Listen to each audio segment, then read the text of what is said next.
மாற்றங்கள் எப்போது வேண்டுமானாலும் தோன்றும். உன் வாழ்வில் நினைத்து பார்க்க முடியாத அளவிற்கு அதிசயம் நிகழப்போகிறது.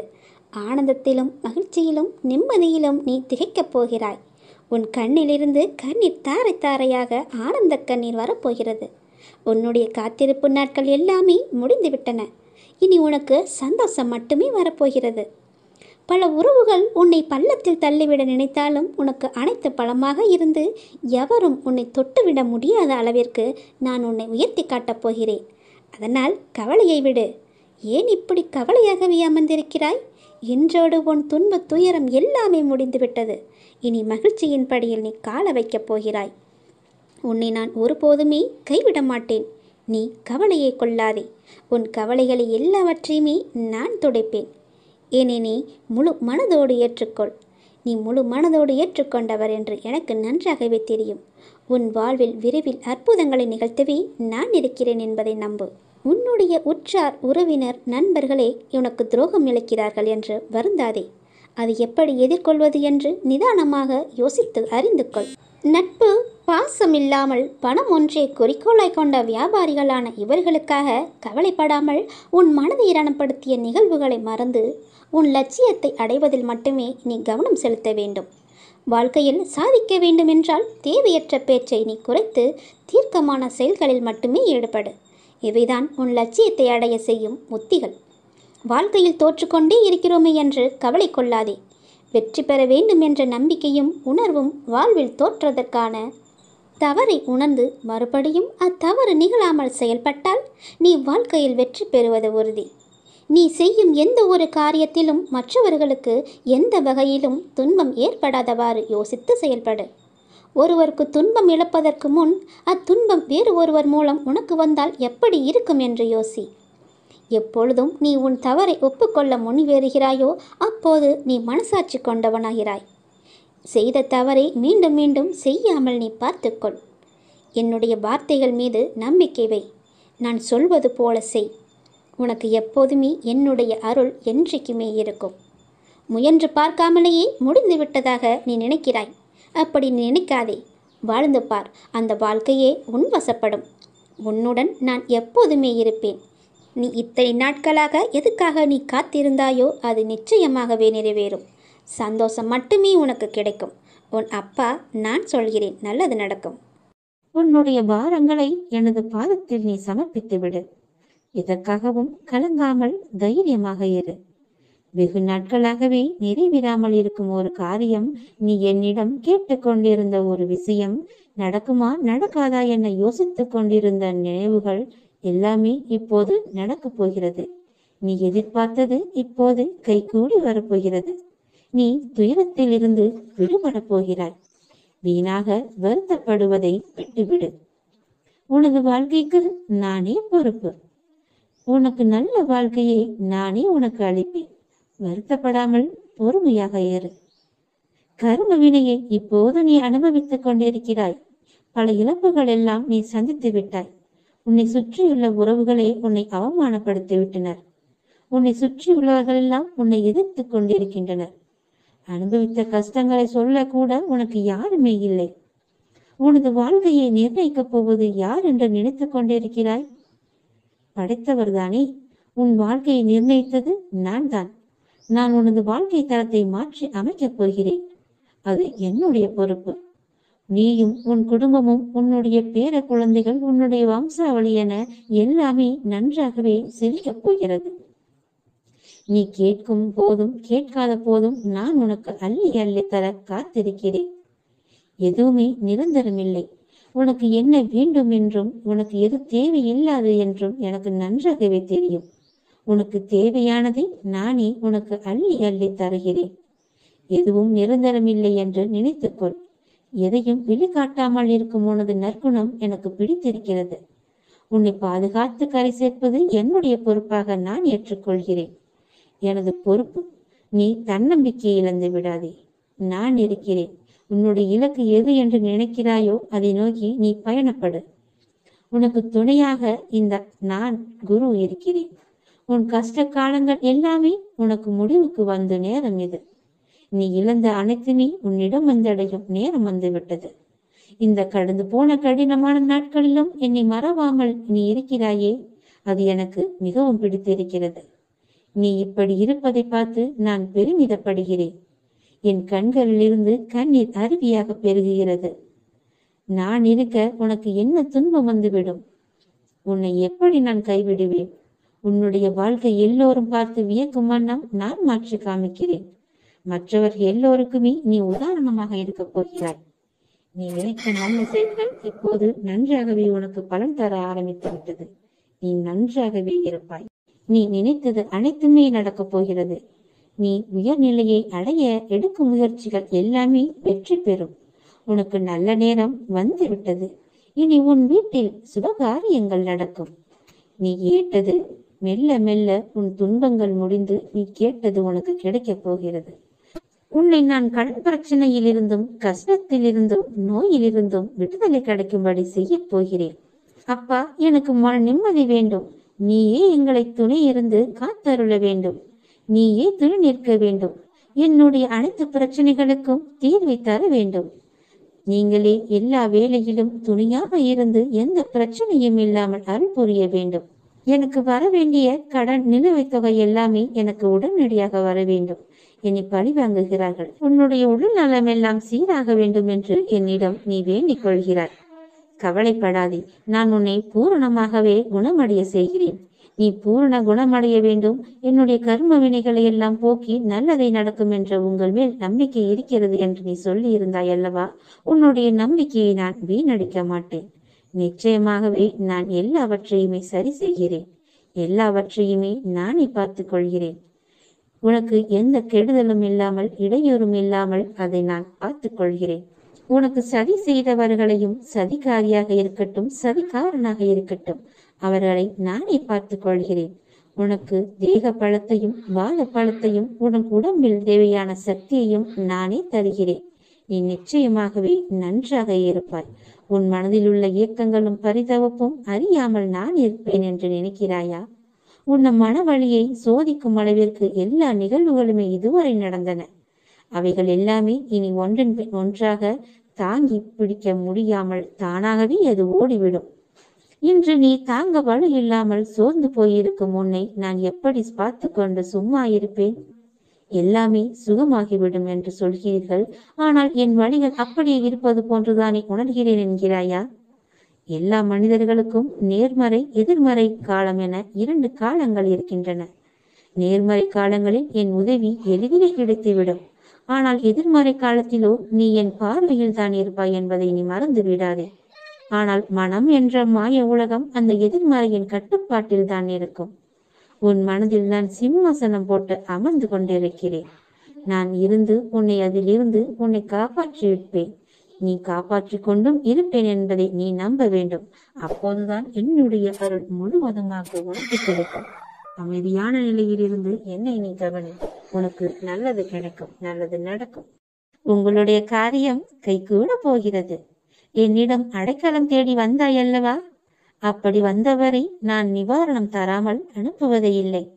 நிவாரணம் பெறவில்லை என்பது சென்ற காலமாக இருக்கட்டும், இப்போது நிகழ்ந்து கொண்டிருக்கும் நிகழ்காலமாகட்டும், இனி வரப்போகும் எதிர்காலமாகட்டும், அந்த முக்காலங்களிலும் நடக்காத விஷயமே இது. நிவாரணம் நிச்சயமாக தருவேன். என்னுடைய பரிசை நான் கொடுத்தே தருவேன். என்னை தேடி வந்தவர்களை நான் வெறும் கையோடு அனுப்ப மாட்டேன். உங்களுடைய காரியம் நிச்சயமாகவே கைகூடி வரப்போகிறது. கண்மணியே, நிச்சயமாகவே நீ நிம்மதியுடனும் சந்தோஷத்துடனும் வாழப்போகிறாய். அதற்கு நானே பொறுப்பு. உனக்கு நான் ஆசீர்வதித்தது நிச்சயமாகவே நான் ஆசீர்வதித்தது போலவே உனக்கு கிடைக்கப் போகிறது. நீ பொறுமையாக இரு. தாமதங்கள் உன் வாழ்வில் தரமான அற்புதங்களை கொண்டு வரும். இதில் உனக்கு எந்த விதமான சந்தேகமும் வேண்டாம். உன்னுடைய பாரங்களை எல்லாமே எனது பாதத்தில் நீ சமர்ப்பித்து விட்டு கலங்காமல் தைரியமாக இரு. எப்போது என்னிடம் வந்து நீ அடைக்கலம் அடைந்தாயோ அப்போதே உன்னுடைய துன்பங்கள் எல்லாமே போய்விட்டன. இருந்தாலும் நீ என் மீது இன்னும் கொஞ்சம் நம்பிக்கை வைத்திருந்தால் இன்னும் நல்லதாகவே உனக்கு நடக்கும். உன்னுடைய கர்ம வினையை நான் தூசி போல தட்டி விடுகிறேன். நீ பயப்படாமல் சந்தோஷமாக இரு. எது வந்தாலும் எதிர்த்து நின்று போராடு. நான் இருக்கிறேன் என்ற நம்பிக்கையோடு எல்லாவற்றையுமே செய். உனக்கு நிச்சயமாகவே வெற்றி கிடைக்கும். வெற்றி மேல் உனக்கு வெற்றியாகவே வந்து குமிய போகிறது. பிறந்திருக்கும் இந்த ஆண்டு உனக்கு நல்ல வாழ்க்கையை தரப்போகிறது. நீ எடுத்து வைக்கும் எல்லாமே வெற்றி படியாகவே மாறப்போகிறது. என்னுடைய அதிசயங்களும் அற்புதங்களும் ஒன்றன் பின் ஒன்றாக உன்னை நோக்கி வந்து கொண்டே இருக்கின்றன. நீ திக்கு முக்காடப் போகிறாய். தலைகால் புரியாமல் தவிக்கப் போகிறாய். என்ன, எனக்கு இப்படியெல்லாம் நடக்கிறதே என்ற சந்தோஷத்தில் உனக்கே உன்னை அறியாமல் நீயே உன்னை கிள்ளி பார்க்கப் போகிறாய். அப்படி பலவிதமான மகிழ்ச்சியையும் அற்புதங்களையும் அதிசயங்களையும் நல்ல நல்ல தருணங்களையும் நான் வைத்திருக்கிறேன். நீ எதிர்பார்த்து சந்தோஷமாக காத்திரு. எல்லாவற்றையுமே நானே தருகிறேன். நீ எப்போது என் துவாரகமாயில் கால் எடுத்து வைத்தாயோ அந்த நொடி முதலே உன்னுடைய கர்மவினை எல்லாவற்றையுமே அந்த துணியில் போட்டு நான் எரித்து விட்டேன். நீ நன்றாக இருப்பாய். நல்ல எதிர்காலம் பெற்று சீரும் சிறப்புமாக வாழப் போகிறாய். உன்னுடைய கடன் பிரச்சனை எல்லாமே நீங்கிவிட்டன. இனி உனக்கு எல்லாமே வெற்றி மேல் வெற்றிதான். நீ சந்தோஷமாக நிம்மதியாக இரு. உன்னுடைய கடமையை நீ செய்து கொண்டே இரு. ஒரு நாளில் ஒரு முறையேனும் ஓம் நமச்சிவாய என கூறுங்கள். நமச்சிவாய மந்திரம் நாளும் நலம் தரும் மந்திரம். அந்த மந்திரம்தான் நம்முடைய வாழ்வின் தந்திரம். அகிலம் காக்கும் அண்ணாமலையார் திருவடியை வணங்கி சிவமயம் சிவாய நம திருச்சிற்றம்பலம் தென்னாடுடைய சிவனே என்று சொல்லி இப்போது செல்வோம். மக்கள் தொண்டே மகேசன் தொண்டு என்று வாய் நிறைய பேசுவோம். செயல்படுவது கிடையாது. ஆலயங்களில் மட்டுமே இறைவர் இருக்கிறார் என்றே நாம் எண்ணுகிறோம். இறைவருடைய குழந்தைகளாகிய ஏழை எளிய மக்களுக்கு தொண்டு செய்வதன் மூலம் இறைவனுக்கு தொண்டு செய்யலாம் என்பதை நம்மில் பலரும் அறிந்ததில்லை. படமாட கோயில் பகவதற்கு ஒன்று ஈயில். நடமாட கோயில் நம்பவர்க்கு அங்கு ஆகா. நடமாட கோயில் நம்பவர்க்கு ஒன்று ஈயில். படமாட கோயில் பகவதற்கு அது ஆமி. ஏழை எளியவர்கள் மூலமாகவே இறைவர் எதையும் ஏற்கின்றார் என்பதை உணர்ந்து தான தர்மங்களை இயன்ற அளவு செய்து வாழ வேண்டும். நம்மிடமுள்ள பொருட்களால் நமக்கு இன்பம் கிடைக்கும் என்று மாயையில் மயங்கி வாழ்ந்து வருகின்றோம். அதனால் தீய வழிகளிலும் பொருளை தேடுகிறோம். பொருட்களால் துன்பம் வரும் என்பதை நாம் சிறிதும் உணருவதில்லை. பொருள் தேவைதான், நல்ல வழியில் தேட வேண்டும். அதையும் நல்ல வழிகளில் செலவிட வேண்டும். பழுத்த மரத்தை தேடி பறவைகள் பல வருவது போல நம்மிடம் பலர் விரும்பி வந்து உதவி பெற்று செல்ல வேண்டும். அப்படி நம் வாழ்க்கை அமைந்திருக்க வேண்டும். இனி பிறவாமையை பெறுவதற்கு முக்தி பெறு என்றே இந்த மனித உடலை பெற்றிருப்பதாக நம்பியவர்கள்தான் ஞானியர்கள். உடம்புக்குள்ளே உத்தமன் கோயில் கொண்டான் என்று உடம்பினை யானிருந்து ஓம்புகின்றேனே. நாம் இவ்வுலக இன்பங்களுக்காகவே உடம்பெடுத்துள்ளதாக நினைத்து வாழ்கின்றோம். ஊனினை உருக்கி ஊழ் ஒளியை பெருக்கியவர்கள் ஞானியர்கள். ஊனினை பெருக்கி ஊழ் ஒளியை சுரக்கியவர்கள்தான் நாம் பொருளற்ற சமய சடங்குகளையே பக்தி என்று எண்ணி விடுகின்றோம். பக்தி என்னும் பயிர் வளர்வதற்கு பொருள் பொதிந்த சமய சடங்குகள் வேலி போன்றவையே. வேலியையே பயிராக நினைத்து மயங்கி விடுகிறோம். வாளால் அறுத்து சுடினும் மருத்துவன்பால் மாறாத அன்பு காட்டும் நோயாளியைப் போலவும், அடிக்கடி தாயின் காலையை பிடித்து கொண்டு அள்ளும் குழந்தை போலவும், மீளா துயர் வந்தாலும் அந்த பரம்பொருளின் திருவடிகளையே நினைத்து வாழ்பவர்கள்தான் ஞானிகள். இந்த அரிய கருத்தினை இயம்பி நிற்கும் காரைக்கால் அம்மையாரின் அரிய பாடலை இங்கு காண்போம். இடர்கலையாரேனும் எமக்கு இறங்காரேனும் படரும் நெறி பணியாரேனும் சுடர் உருவில் என்பார கோலத்து எரியாடும் எம்மானர்க்கு அன்பராது என் நெஞ்சு அவர்க்கு. இது காரைக்கால் அம்மையாரின் அரிய பாடல். இதை கேட்பவருக்கே நிச்சயமாகவே எல்லா துன்பமும் நீங்கிவிடும். ஓம் நமச்சிவாய என்ற மந்திரம் மட்டுமே நம்முடைய வாழ்வின் தந்திரம் என்பதை நீங்கள் மறந்து விடாதீர்கள். அம்மனின் அருளோடும் அப்பனின் அருளோடும் நோய் நொடியின்றி நீண்ட ஆறுடன் சிவ அருளோடு தென்னாடுடைய சிவனின் ஆசியோடு நாம் நன்றாகவே இருப்போம். உங்களுக்கு எப்பொழுது எல்லாம் சிவனினுடைய பெயரை சொல்ல நினைக்கிறதோ உடனடியாக சொல்லிவிடுங்கள். ஓம் நமச்சிவாய என்ற மந்திரத்தை தினமும் சொல்லிவிடுங்கள். உங்கள் வாழ்வு தரித்திரம் நீங்கி சந்தோஷமாகவே மாறிவிடும். தந்திரம் போல எப்படி மாறியது என்று தெரியாத அளவிற்கு அவருடைய மந்திரத்தின் பலன் இருக்கும்.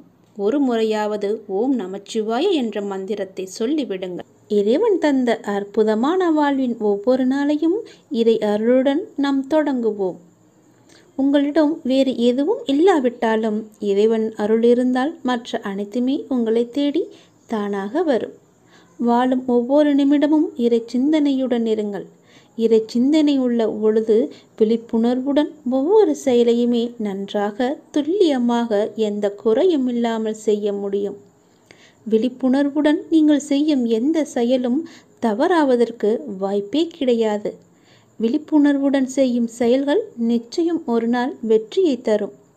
உங்களுக்கு கிடைக்கும் வெற்றிக்கும் தோல்விக்கும் நிச்சயமாக ஒரு காரணம் இருக்கும். இரண்டையும் ஒன்றாக எடுத்துக்கொள்ள நீங்கள் முயற்சி செய்யுங்கள். வெற்றிக்காக மட்டும் செயல்களை செய்யக்கூடாது. ஒவ்வொரு செயலையும் இறைவனுக்காக நீங்கள் செய்யுங்கள். உங்களை படைத்த கடவுளுக்காக செய்யுங்கள். எந்த ஒரு எதிர்பலனையும் பார்க்காமல் எதிர்பாராமல் எதிர்பார்ப்புகள் இன்றி நீங்கள் செய்யும் ஒவ்வொரு செயலுமே அந்த இறைவனை போய் சேரும். உங்களுடைய புண்ணிய கணக்கில் சேரும். அதற்கு நிச்சயமாக பல மடங்கு பலன்கள் உங்களை தேடி தானாக வந்து சேரும். ஒவ்வொரு நாளின் முடிவிலும் நீங்கள் இறைவனுக்கு நன்றி சொல்ல பழகுங்கள். கண்டிப்பாக அன்றைய நாளில் நன்றி சொல்வதற்கு என்று ஏதேனும் ஒன்று நடந்திருக்கும். அதை நினைத்து இறைவனுக்கு நீங்கள் நன்றி சொல்லுங்கள். விடியும் பொழுது இறைவனின் ஆசியுடன் தொடங்குங்கள். முடியும் இரவும், அதாவது அன்றைய நாளின் முடிவும் இரவும் நன்றி சொல்லி உறங்குங்கள். மறுநாள் காலை உங்களுக்கு நல்ல நாளாகவே அமையும். இன்று எங்களுக்கு அமைத்து கொடுத்ததற்கு மிகவும் நன்றி இறைவா என்று இறைவனுக்கு நீங்கள் நன்றி சொல்லுங்கள். ஒவ்வொரு நாளின் தொடக்கத்திலும் இறைவன் மீது முழு நம்பிக்கையுடன் நீங்கள் தொடங்கி பாருங்கள். உங்கள் வாழ்வு எப்படி இருக்கிறது, அன்றைய நாள் எப்படி அமைந்திருக்கிறது என்று தானாகவே தெரிய வரும். எழுந்திருக்கும் பொழுது சட்டென்று எழுந்திருக்காமல் இறைவனின் பெயரை சொல்லிவிட்டு எழுந்திருங்கள். நன்றாகவே இருக்கும். ஒரு நிமிடம் சுதாரித்து கொண்டு பிறகு ஏந்திரியுங்கள். அப்பாவின் பெயரை சொல்லி எழுந்திரியுங்கள். உங்கள் வாழ்க்கை மீது உங்களுக்கு இருக்கும் அக்கறையை விட உங்களை படைத்த இறைவனுக்கு நிச்சயமாகவே அதிக அக்கறை இருக்கும். நம்புங்கள், நன்றாக நீங்கள் வாழ்வீர்கள். இதனை உணர்ந்தால் இறைபலமும் மனோபலமும் உங்களிடம் அதிகரிக்கும் தானாகவே. இறைவனின் அருளும் ஆசியும் உங்களிடம் நிறைந்திருக்கும் முழுவதுமாகவே. எப்போதும் இறைவனின் அருளோடும் ஆசியோடும் நாம் தொடங்கும் நாள் வெற்றி நாளாகவே நமக்கு அமையும். இறைவனுக்கு நன்றி சொல்ல மட்டும் நீங்கள் மறந்து விடாதீர்கள். இறைவனின் நாமத்தை ஜெபித்து கொண்டே இருங்கள். வாழ்வில் நடைமுறையில் உள்ள சில விஷயங்களை யதார்த்தமாக நீ புரிந்து கொண்டால் இன்பத்தையும் துன்பத்தையும் சமநிலையில் ஏற்கலாம். நீ முயற்றுப்பார். என் துணையோடு எல்லாவற்றையுமே போராடிப்பார். போராட்டமே இல்லாத வாழ்க்கை இங்கு யாருக்குமே அமைவதில்லை. போராட்டத்தை சந்திக்காத எந்த உயிரும் இந்த பூமியில் வாழ முடியாது. தெரிந்து கொள். பிறந்தது முதல் இறப்பது வரை போராட்டம் இருந்து கொண்டுதான் இருக்கிறது. பிறந்த குழந்தை கூட அழுகை என்னும் சத்தம் செய்துதான் தன்னுடைய தேவைகளை பூர்த்தி செய்கிறது. போராட்டத்தில் பிறந்து போராட்டத்தில் வளர்ந்து போராட்டத்தில் மடிவதுதான் வாழ்க்கை. இன்று மனிதன் போராட்டம் இல்லாத வாழ்க்கை வாழ ஆசைப்படுகின்றான். அதைத்தான் விரும்புகின்றான். வாழ்க்கையில் தங்கள் குறிக்கோளை நிலைநிறுத்திக் கொள்ள ஒவ்வொரு மனிதனும் இவ்வுலகில் போராட வேண்டியிருக்கிறது. பூந்தோட்டத்தில் ஒவ்வொரு நாளும் புது புது மலர்கள் பூப்பதுண்டு. ஆனால் அவை நிலைப்பது இல்லை. அது நியதியும் இல்லை. அதுபோலத்தான் வாழ்க்கை என்னும் பூந்தோட்டத்தில் ஒவ்வொரு நாளும் புது புது மலர்களாக பூத்து கொண்டிருக்கிறோம். எவ்வாறு பூந்தோட்டத்தில் மலர்ந்த ஒரு பூ நிலைப்பது இல்லையோ அது போலத்தான் வாழ்க்கையும். போராட்டங்கள் இல்லாமல் வாழ்வில் எதுவுமே வெற்றி பெற முடியாது. போராட்டம் இல்லை என்றால் வாழ்க்கை உப்புச்சப்பு இல்லாமல் போய்விடும். வாழ்க்கையில் உங்களுக்கு அழுவதற்கு 100 காரணங்கள் இருந்தாலும் சிரிப்பதற்கு என்னிடம் 1000 காரணங்கள் இருக்கிறது என்று வாழ்ந்து காட்டு. சரியான நேர்மையான வாழ்க்கை பயணப்பாதை முட்கள் நிறைந்த கரடுமுரடான பாதைத்தான். இப்பாதையில் முட்களாகவும் கரடுமுரடான கற்களாகவும் பிறரின் அவமான பேச்சுக்களும் பழிச்சொற்களும் நியாயமில்லாத விமர்சனங்களும் தான் நிறைந்திருக்கும். அதை நீ தெரிந்து கொள். வாழ்க்கை என்பது அவ்வளவு சுலபமல்ல. களை இல்லாத தோட்டம் இல்லை. அதுபோலத்தான் போராட்டம் இல்லாத வாழ்க்கையும் இல்லை. வாழ்க்கை அழகானதாக மாற்றிக்கொள்வது உன்னுடைய கையில்தான் இருக்கிறது. எல்லோருடைய வாழ்விலும் இன்பம் துன்பம் என்று எல்லாமே கலந்துதான் இருக்கும். நாம் அவற்றை எப்படி எடுத்துக்கொள்கிறோம் என்பதுதான் மிக முக்கியம். ஆசையை குறைத்து கொள்ள வேண்டும். மன நிறைவு இருந்தாலே போதும். உன்னுடைய வாழ்வில் மகிழ்ச்சி தானாக நிலைத்து நிற்கும். போராட்டம் இருந்தாலும் கூட யாரும் வாழ்க்கையை வெறுப்பதில்லை. போராட்டங்களை எல்லாம் ஏற்றுக்கொள்ளவும் நமக்கு ஏற்றதாக மாற்றிக்கொள்ளவும் பழகினாலே போதும். வாழ்க்கை பூந்தோட்டமாக மாறிவிடும். உங்களின் வாழ்வில் நல்லது நடக்க வேண்டுமென்றால் நான் சொல்வதை பின்பற்றுங்கள். நீங்கள் எப்படிப்பட்ட பாதையில் பயணம் செய்தாலும் உங்கள் நற்சிந்தனையாலும் நற்செயல்களாலும் மலரும் புதிய பயனுள்ள மலர்களால் பாதையை நிரப்புங்கள். உங்கள் வாழ்வு இனிதாக அமையும்.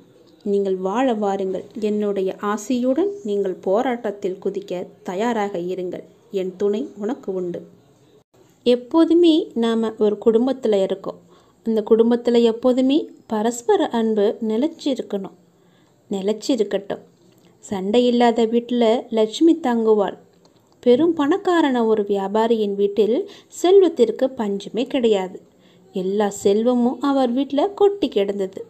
ஒரு நாள் அந்த வியாபாரியின் கனவில் தோன்றிய மகாலட்சுமி, பக்தனே, நீயும் உன் முன்னோர்களும் செய்துள்ள புண்ணியங்களின் காரணமாகவே இதுவரை நான் உன் வீட்டிலேயே தங்கியிருந்தேன். நீ செய்த புண்ணியம் அனைத்தும் தற்போது தீர்ந்துவிட்டது. எனவே இன்னும் ஓரிரு நாளில் உன் வீட்டை விட்டு வெளியேற உள்ளேன். அதற்கு முன் உனக்கு ஏதாவது வரம் வேண்டுமென்றால் கேட்டு பெற்றுக்கொள். ஆனால் என்னை இங்கேயே தங்கியிருக்க கேட்கக்கூடாது என்றாள். மறுநாள் பொழுது விடிந்தது. வியாபாரி வீட்டில் உள்ள அனைவரையும் அழைத்து கனவில் நடந்தவற்றை பற்றி கூறினார். மகாலட்சுமியிடம் என்ன வரம் கேட்கலாம் என்று அவர் தம் குடும்பத்தினரிடம் ஆலோசனை கேட்டார். ஒவ்வொருவரும் ஒவ்வொரு விதமாக ஆலோசனை கூறினர். ஆனால் அவர்கள் அனைவரும் ஒரே கருத்தையே வெளிப்படுத்தினர்.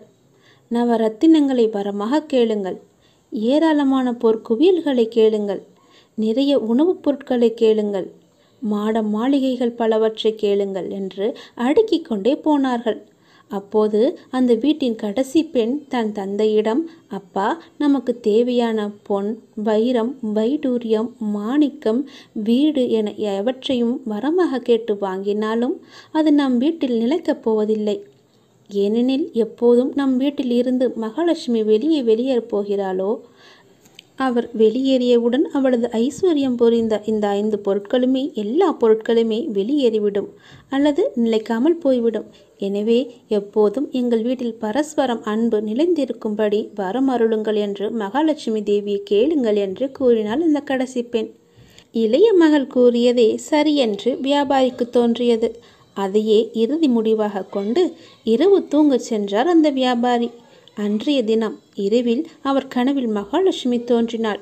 அவளிடம், அன்னையே, எங்கள் குடும்பத்தில் எப்போதும் அனைவருமே ஒன்றாக இருக்க வேண்டும். அனைவரிடமும் எப்போதும் பரஸ்பர அன்பு நிலைத்திருக்க வேண்டும். இதுவே நான் உன்னிடம் கேட்கும் வரம். இந்த வரத்தை மட்டும் தாங்கள் எனக்கு அருளினாலே போதுமானது என்று வியாபாரி கேட்டார். லட்சுமி தேவி சிரித்தபடி, மகனே, இப்படி ஒரு வரத்தை கேட்டு மீண்டும் உன் வீட்டிலேயே என்னை கட்டி போட்டு விட்டாய். எந்த குடும்பத்தில் ஒருவருக்கொருவர் பரஸ்பரம் அன்பு செலுத்தி வருகிறார்களோ, அந்த குடும்பத்தில் சண்டை சச்சரவுகள் இல்லையோ, அந்த வீட்டில் நிச்சயமாகவே நான் இருந்து தீருவது என்று முடிவு எடுத்துள்ளேன். எனவே நீ கேட்ட இந்த வரத்தால் நான் மீண்டும் உன் வீட்டிலேயே தங்கி இருந்து விடுகிறேன் என்று கூறி அங்கேயே தங்கிவிட்டாள் மகாலட்சுமி. எந்த வீட்டில் குடும்பத்து பெரியவர்களை மதித்து வழிபடுகிறார்களோ, எங்கு நாகரிகமான முறையில் மற்றவர்களுடன் மரியாதையோடு பழகுகிறார்களோ, பிறருடைய செய்கைகளால் மனதில் கோபம் ஏற்பட்டாலும் எவர் தங்கள் வாயால் சண்டை செய்யாமல் இருக்கிறார்களோ, அந்த இடங்களில் எல்லாம் நான் வசிக்கிறேன் என்று இந்திரனிடம் ஒரு முறை லட்சுமி தேவி கூறியதாக புராண வரலாறு கூட தெரிவித்திருக்கிறது.